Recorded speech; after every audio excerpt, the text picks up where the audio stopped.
देखिए वाला जो क्वेश्चन है आपकी जो बुक है फ्लेमिंगो लेसन 1 जिसका नाम है द लास्ट लेसन, इसका लॉन्ग आंसर टाइप क्वेश्चंस दिया हुआ है और ये क्वेश्चंस 3 नंबर में पूछा जाता है। तो सबसे पहले हम क्वेश्चंस का हिंदी समझ लेते हैं।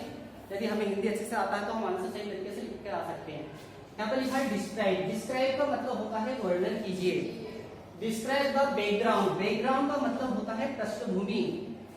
इन which the last lesson, lesson का नाम है आपका द लास्ट लेसन। जो लास्ट लेसन का जो बैकग्राउंड है, जो पृष्ठभूमि है, उसका वर्णन कीजिए। आप राइटर का नाम है Alphonse Daudet has been said. Alphonse Daudet ने क्या किया था, इस लेसन को सेट किया था। तो ये जो लेसन सेट किया था तो उसका जो बैकग्राउंड था, उस बैकग्राउंड का वर्णन कीजिए। बैकग्राउंड का वर्णन करने के लिए कहा है। The last lesson is set. ये जो लास्ट लेसन है ये सेट किया गया है in the days of Franco Prussian war. ये जो लेसन है, इस लेसन को सेट किया गया था फ्रेंको प्रूशियन वार के समय।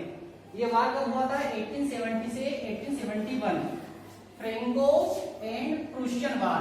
फ्रेंको मतलब फ्रांस, प्रूशियन मतलब जर्मनी। फ्रांस और जर्मनी के बीच में एक युद्ध हुआ था और ये युद्ध 1870 से 1871 के बीच में हुआ था। तो उसी समय ये जो लेसन है द लास्ट लेसन, इसको सेट किया गया था, इसको बनाया था।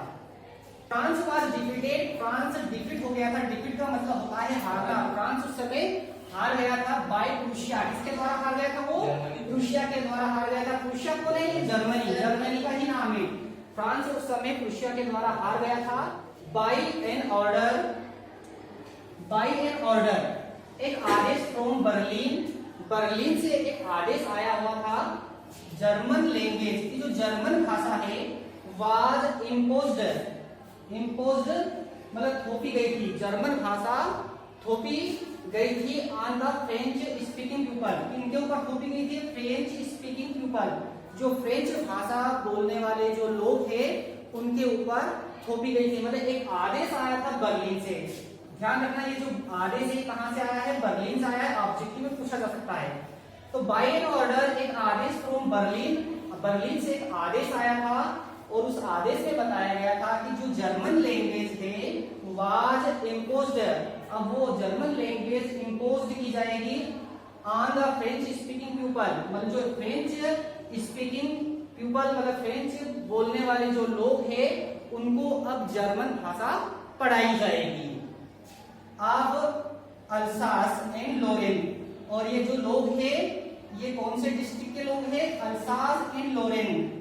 अल्सास और लोरेन फ्रांस के दो डिस्ट्रिक्ट, एक का नाम है अल्सास और दूसरे का नाम है लोरेन। ध्यान रखना, ऑब्जेक्टिव में पूछ सकते हैं कभी भी कि फ्रांस के कौन से ऐसे दो जिले हैं जिनके ऊपर जर्मनी ने कब्जा किया हुआ है। तो वो दोनों डिस्ट्रिक्ट के नाम है अल्सास एंड लोरेन। तो जो अल्सास और लोरेन के जो लोग हैं ये क्या है? फ्रेंच लैंग्वेज बोलते हैं, लेकिन अब इस आदेश के तहत अब इनको जर्मन भाषा बोलना पड़ेगी। मतलब जर्मन भाषा इनको पढ़ाई जाएगी। द लेसन डिस्क्राइब्स, ये लेसन वर्णन करता है। इस लेसन में बताया गया है कि हाउ ए टीचर, कि कैसे एक टीचर इन अल्सास, अल्सास में, कि अल्सास के कैसे एक टीचर जिनका नाम है एन हेमल, हिज स्टूडेंट्स और उनके जो विद्यार्थी है, एंड द लोकल विलेजर्स और गांव के आम लोग रिएक्ट प्रतिक्रिया देते हैं टू हिज शॉकिंग न्यूज, इस दुखद खबर पर। मतलब इस लेसन में ये बताया गया है कि अल्सास के जो टीचर जिनका नाम है हेमल है, उनके जो स्टूडेंट हैं और वहां के जो गांव के जो लोग हैं वो कैसे रिएक्ट करते हैं, कैसे प्रतिक्रिया देते हैं जब ये शॉकिंग न्यूज उनको पता चलती है। इस लेसन में यही बताया गया था। ठीक है।